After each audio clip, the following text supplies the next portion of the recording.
बताया, अवस्थी सर ने बताया कि जो सबसे महत्वपूर्ण हिस्सा है कि डिमेन्यूअर ऑफ विटनेस, गवाह की भाव भंगिमा, उसकी स्वतंत्रता, अभियुक्त की उपस्थिति पूरे एविडेंस रिकॉर्ड होने के दौरान, स्किल डिस्चार्ज करने का पूरा मौका, एडवोकेट्स हैं उनको प्रश्न को गवाह की भाव भंगिमा के आधार पर उसके, अब जब गवाह सामने है तब तो उसको पूरा मेजर कर पा रहे हैं, पूरा देख पा रहे हैं और अपने प्रश्न तैयार कर पा रहे हैं, तो सत्य की खोज के लिए जो प्रति परीक्षण हो रहा है वो ज्यादा आसान होता है। अब गवाह दूर है तो उसके जो भाव भंगिमा है, उसके जो बॉडी लैंग्वेज है, उसको देखने से जो एडवोकेट्स हैं वो वंचित रह जाते हैं, और जो माननीय न्यायालय है उसको वो भी वंचित रह जाता है उसके बॉडी लैंग्वेज को देखने से। और बॉडी लैंग्वेज किसी बात के ओरल प्रस्फुटन से और बॉडी लैंग्वेज के अंतर से उसको हम ये पता लगा सकते हैं कि सही बोल रहा है कि नहीं। ये दिक्कत होती है जो वर्चुअल को चलती है, तो इन सब चीजों की दिक्कत आती है। दूसरी जो महत्वपूर्ण दिक्कत है कि दस्तावेजों के आधार पर, जब जैसे कंट्राडिक्शन ओमिशन एक बहुत महत्वपूर्ण पार्ट है क्रॉस एग्जामिनेशन का, जो गवाह का जिरह होता है महत्वपूर्ण पार्ट। अब कंट्राडिक्शन ओमिशन का जो तरीका है वो क्या है कि आप उसको उसका पुराना दस्तावेज, पुराना स्टेटमेंट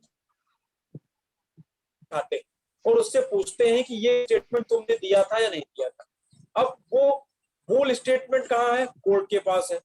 वकील साहब कहाँ है? अपने चेम्बर में है। गवाह कहाँ है? किसी रिमोट प्लेस पर है। अब हम उसको वो स्टेटमेंट दिखाकर प्रश्न पूछना थोड़ा सा कठिन हो जाता है, तो उसका जो उसके पास इतना टाइम मैनिपुलेशन कर सकता है। ये सारी दिक्कत है। मान लीजिए कि मूक बधिर गवाह है, विकलांग गवाह है, दूसरी भाषा में गवाह वो दे रहा है, तो अब इंटरप्रेटर चाहिए होगा या एक ट्रांसलेटर चाहिए होगा। तो अब जब रिमोट सिस्टम में चलता है तो इसलिए ये भी एक बड़ी समस्या है। यदि गवाह मूक बधिर है तो फिर एक जहां पर गवाह है वहां पर इंटरप्रेटर हो, इंटरप्रेटर उससे चीजें पूछ के व्यवस्था चीजें पूछ के वो कोर्ट तक बताए, तो ये भी एक समस्या है। तो जो नियम बनाए गए उसमें हालांकि ये सब कोशिश की गई है कि इन समस्याओं को दूर किया जाए। फिर जो इसमें बहुत ज्यादा जो रोल आ रहा है, जो अभी माननीय हाईकोर्ट से रूल्स बनाए गए उसमें बहुत प्रभावशाली रोल किसका आ जा रहा है? कोऑर्डिनेटर। जो कोऑर्डिनेटर है वो बहुत महत्वपूर्ण हो गया। वही गवाह की स्वतंत्रता निश्चित कर रहा है, वही गवाह की पहचान निश्चित कर रहा है, वही गवाह को फैमिलियर एटमॉस्फेयर उपलब्ध करा रहा है। तो जो एक इंटरवेंशन आपका आ रहा है, जो जुडिशियल सिस्टम में एक इंटरवेंशन है वो किसका आ रहा है? थर्ड पार्टी का आ रहा है, कोऑर्डिनेटर का। कोऑर्डिनेटर कौन हो जा रहे हैं? जो आपके रिमोट प्लेस है जहां पर गवाह उपस्थित है, वहां पर कोऑर्डिनेटर कई जगह, मान लीजिए कि गवाह आपका विदेश में, वहां जो एम्बेसी में है, कंसुलेट में जो आपके भारतीय अधिकारी है वो कोऑर्डिनेटर हो गए। तो अदर कोर्ट है, जबलपुर के न्यायालय को गवाह लेना है, रीवा न्यायालय, रीवा के पक्षकार का, तो वो डिस्ट्रिक्ट कोर्ट रीवा जाएगा। तो डिस्ट्रिक्ट कोर्ट रीवा के जो भी अधिकारी होंगे वो कोऑर्डिनेटर हो गए। अस्पताल में गवाह बैठा हुआ डॉक्टर साहब है, तो वहां जो उसका ऑफिस इंचार्ज हो गया, कार्यालय से इंचार्ज हो गया, ये कोऑर्डिनेटर है। इन कोऑर्डिनेटर के प्रभाव से हम परे गवाह पर कहीं ना कहीं, और तो ये जो हमारा जो सिस्टम है, जो नेचुरल जस्टिस सिस्टम है, उसको ये कहीं ना कहीं प्रभावित कर देगा, निश्चित रूप से प्रभावित हो जाएगा। दूसरा, कोऑर्डिनेटर को ही इंश्योर कर, कोऑर्डिनेटर का रोल एक बहुत ज्यादा हो जा रहा है। जो डिपोजिशन सीट पर जब गवाह के बयान कंप्लीट हो गए तो जज साहब ने वहां से अपनी स्कैन कॉपी इस कोऑर्डिनेटर के पास भेज दी। ये कोऑर्डिनेटर उस स्कैन कॉपी को निकालेगा प्रिंटर से और उसमें गवाह के दस्तखत कराएगा, अपने दस्तखत कराएगा, और फिर उसकी एक ऑनलाइन कॉपी कोर्ट की आईडी पर भेज देगा और 3 दिन के भीतर उसकी हार्ड कॉपी भेज देगा।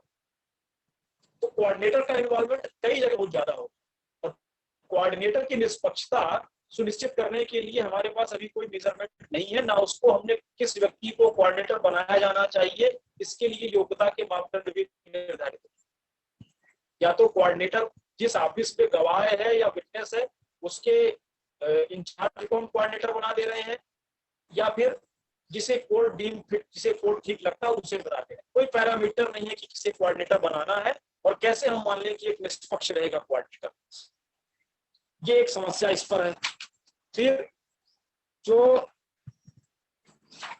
जो समस्या और आती है कि जो रिमोट कोऑर्डिनेटर है, जहां पर गवाह है वहां पर जो कोऑर्डिनेटर है और जो कोर्ट में कोऑर्डिनेटर, उन दोनों के बीच समन्वय अच्छा होना चाहिए।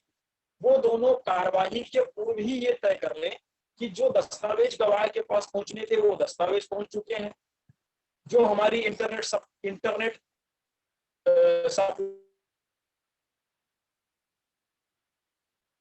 गवाह था, गवाह वही व्यक्ति है जिसे बुलाया गया था। तो बहुत सारी औपचारिकताएं कोर्ट के पहले ही दोनों कोऑर्डिनेटर को पूरी कर दी, और वो कोऑर्डिनेटर की निष्पक्षता हम अभी नहीं जांच पा रहे। वो फिर एक और समस्या आ रही है कि जो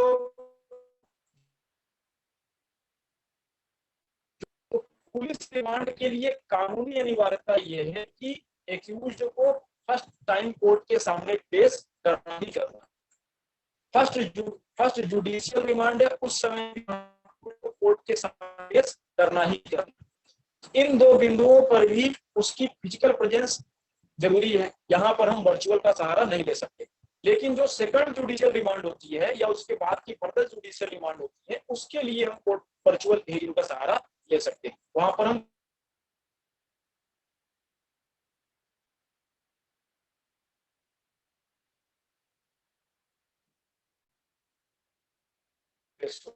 कोर्ट पॉइंट तो वहां से वर्चुअल हियरिंग के माध्यम से जुडिशियल रिमांड चल जाए। लेकिन पुलिस रिमांड और फर्स्ट जुडिशियल रिमांड, इसके लिए हम कोर्ट के सामने जाना ही पड़ेगा, ये कानूनी।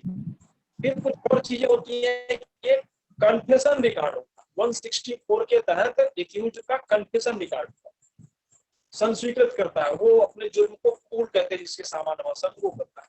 वो इस वर्चुअल हियरिंग के माध्यम से संभव नहीं, क्योंकि वहां पर कोर्ट की बहुत ज्यादा जिम्मेदारी होती है। वो उसकी स्वतंत्रता, उसकी निष्पक्षता, उसकी ये जानकारी कि वो जो कोर्ट के सामने बताएगा उसके ही खिलाफ प्रयोग में लाई जाएगी। फिर कोर्ट को ये भी करना कि वो पुलिस के नियंत्रण से या किसी भी तरह के भाव दबाव से मुक्त होकर अपने सामने आए। बहुत सारी औपचारिकताएं कोर्ट को निभानी होती है, और वो औपचारिकताएं वर्चुअल हियरिंग के माध्यम से निभानी संभव नहीं। तो जो इकबालिया बयान होता है वो भी वर्चुअल हियरिंग के माध्यम से नहीं किया सकता। अब कई बार जो सेक्सुअल ऑफेंसेस हो रहे हैं, सेक्सुअल ऑफेंसेस में 164 का स्टेटमेंट लेकर आना बहुत जरूरी है। जो विक्टिम होती है, महिला विक्टिम होती है, उसका 164 का स्टेटमेंट रिकॉर्ड करा। अब 164 का स्टेटमेंट रिकॉर्ड कराते समय भी हम वर्चुअल हियरिंग का उपयोग कर सकते हैं। ये एक इसको उपलब्धि है जो नियम बनाए गए उसमें आसान कर दिया गया। अब एक जैसा अनुराग अवस्थी सर बोल रहे थे कि ये जो नियम से ये टेम्परेरी व्यवस्थाएं होते हैं, हाई कोर्ट जो नियम बनाए हैं टेम्परेरी व्यवस्थाएं हैं। इसको कह सकते हैं कि जब तक कानून नहीं है तब तक हम इनका सहारा ले सकते हैं। तो लीगली जब ये चैलेंज होंगे, लीगली प्रोसीडिंग चैलेंज होगी, क्योंकि जो बहुत सारे नियम है वो नेचुरल जस्टिस के जो रिक्वायरमेंट्स उनको पूरा नहीं करते, और उन नियम लागू कर दिया। तो जब ये चैलेंज होंगे कल को, तो फिर इनकी लीगलिटी स्थापित करना मुश्किल हो जाएगा। इसीलिए जैसे जब तक सीआरपीसी में या सीपीसी में जो भी प्रोसीजरल लॉ है, एविडेंस लॉ में जब तक वर्चुअल हियरिंग के संबंध में प्रावधानों को इंसर्ट नहीं किया जाता है, तब तक लीगली ये प्रक्रिया बहुत साउंड नहीं, ये कभी भी कोलैप्स हो सकती है। जैसे कि 161 में पहले ये नहीं था कि हम ऑडियो वीडियो माध्यम से किसी का स्टेटमेंट 161 का रिकॉर्ड कर पाए, 164 का। लेकिन लेजिस्लेचर ने 161 में और 164 में ये अमेंडमेंट कर दिया है कि अब हम ऑडियो वीडियो माध्यम से भी 161 का 164 का स्टेटमेंट रिकॉर्ड कर सकते हैं। इसमें लीगल प्रॉब्लम नहीं। लेकिन जो विटनेस स्टेटमेंट होते हैं या जो चार्ज फ्रेम होते हैं, जो चार्ज फ्रेम होने के जहां जहां प्रावधान है, वहां कहीं भी अभी भी लीगल जो अमेंडमेंट है वो प्रक्रिया विधि में नहीं किया गया। नियम बनाए गए हैं तो नियम सप्लीमेंट्री है, उनको पूरा कर रहे हैं, क्योंकि कई नियम जो नेचुरल जस्टिस की अपेक्षाओं को पूरा नहीं कर रहे हैं, तो ये हम कह सकते हैं कि दोनों इनकंसिस्टेंट हो जाएंगे। जो हमारा मूल लॉ है और जो नियम है वर्चुअल हियरिंग के माध्यम से प्रोसीडिंग चलाने का वो इनकंसिस्टेंट हो जाएंगे, और इनकंसिस्टेंट हो जाएंगे तो वहां पर प्रोसीजरल लॉ ओवर वो प्रिवेल करेगी। तो ये जब तक एक्यूज्ड के स्टेटमेंट 313 का स्टेटमेंट एक्यूज्ड का रिकॉर्ड होता है सीआरपीसी में, एक्यूज्ड का एक्यूज्ड का as a defence witness examination होता है सेक्शन 315 में, या गवाहों का जो परीक्षण होता है, चाहे समन मामला हो, वारंट मामला हो, सेशन मामला हो, इन सब में एक तरीका लिखा हुआ कि गवाह का आप बयान कैसे रिकॉर्ड करेंगे, कौन सी प्रक्रिया अपनाएं। उस तक वर्चुअल हियरिंग के माध्यम से लोअर कोर्ट में एविडेंस रिकॉर्ड करना या दस्तावेज एक कम लीगल साउंड जो अपने जो किया गया कम लीगली साउंड, इस पर निश्चित ही लेजिस्लेचर को ध्यान करना चाहिए। और नए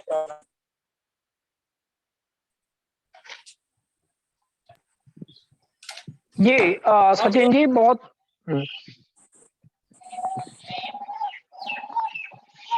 एक समस्या इसमें है कि जो प्रोसीडिंग वर्चुअली चली उसमें कुछ खर्चे बढ़ गए।